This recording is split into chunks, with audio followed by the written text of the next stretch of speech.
Alright, peace YouTube family. It's your bro Q tapping in with another video. This video is going to be about racism, you know what I'm saying? And also, going back in history a little bit and also reminiscing, but never like soaking or trying to, ask for a pity party, but just understanding our history. And the reason why I want to go over that is because I seen a video that was kind of viral on Twitter or X, and it was talking about this sister named Amanda Seales, and I believe she's on Insecure and a few other big shows. But she was talking about her experience when she was working with Disney. I'm assuming as a child or something like that, because she was talking about how the children that she was working with at the time were calling her the N-word and calling her, just pretty much just being racist to her and stuff like that, making her feel bad. And she was on an interview with Shannon Sharpe, and he was acting like he ain't never knew, he don't know how racism feels. He was acting like he don't know how, you can be within the environment, and even if you're a child, you can still experience racism, because at the end of the day, you acting like, and he said it even in the interview, he said children only do what they see their parents do. So that means if their children are being racist, what do you think their parents are being?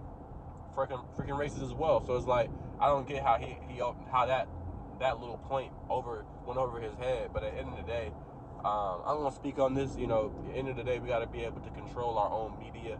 So at the end of the day, I'm gonna get my thoughts on my experiences with racism.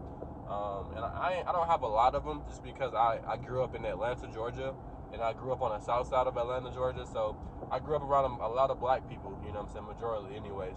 So I don't have a lot of, interactions or a lot of, opportunities where I could actually feel racism. If anything, all of it was just systematic.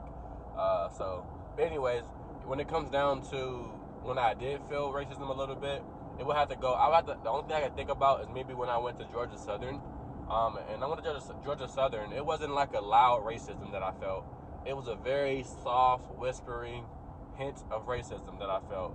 And it wasn't like people was, I don't think I ever had to like, have a back and forth altercation or have a conversation with somebody about feeling like like somebody was being racist towards me. But it's like I said before, it was like the undertone.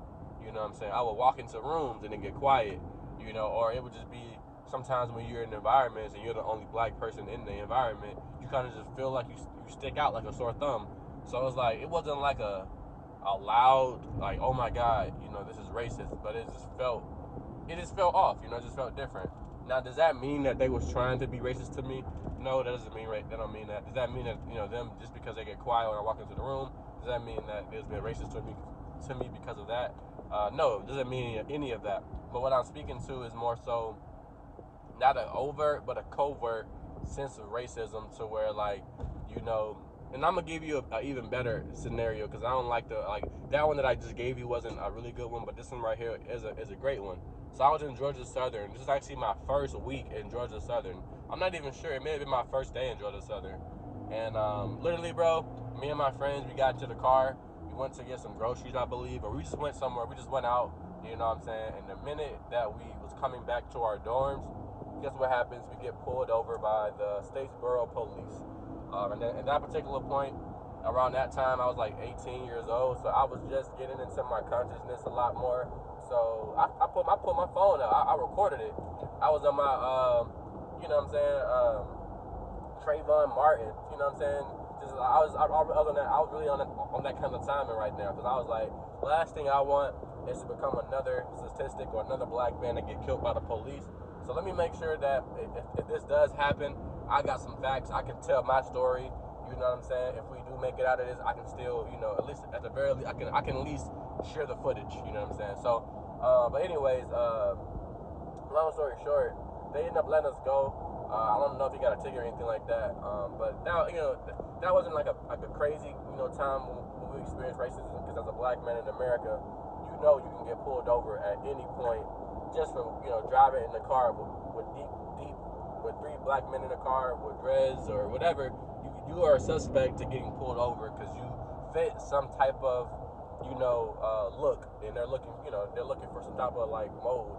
Anything all black men, that's driving in groups, they gotta be having drugs, they gotta be, doing something illegal. They don't think that we could just be going to the store, coming back home, know what I'm saying, being very, very peaceful people. They don't believe that's possible. But, you know, in that situation, we was able to get it out of that situation alive. You know what I'm saying? No craziness has happened. They didn't pull us out the car or anything like that. And I'm trying to think of anything else, but I would say, you know, the vibes that I felt when I was in Georgia Southern, that's the most that I've ever felt when it came to, like, you know, being like, feeling like I was, you know, getting racially profiled, or feeling like I was kind of like feeling a little bit of racism. But for the most part, I've never felt like overt, like, oh my God, this racist person, this white guy said nigga, or like, you know, nigger, or like, you know, something like that. I never felt that type of form of racism before, and I hope, you know, Allah willing, God willing, that I never feel that kind of racism, because I don't know what I would do. You know, everybody said they know what they would do, but I really felt like if you get in those situations, you don't even know what you'll do. You know what I'm saying? Your instincts might kick in, you know, whatever. You just never know. You might be so shocked that it's going on. You just never know what you might do. But at the end of the day, I know that, you know, in every situation that I've ever been in that dealt with racism, I've always stood up. I've always spoke out, and I've always been somebody that don't stand for that. You know, I don't respect it. I don't stand for it. I don't, you know, nothing. You know, I'm not gonna just be quiet while it's going on around me. I don't even want to be quiet if it's going on when it's not around me. So I damn sure don't want to. You know, if it's around me, I'm not gonna be quiet. But let me know down below if y'all had any stories of when y'all had to experience racism.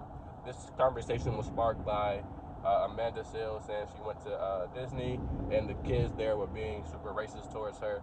So I started thinking, like, dang, I wonder, you know, I don't have a story as to when somebody was being like super racist, but I definitely have, you know, like a lot of covert racism stories.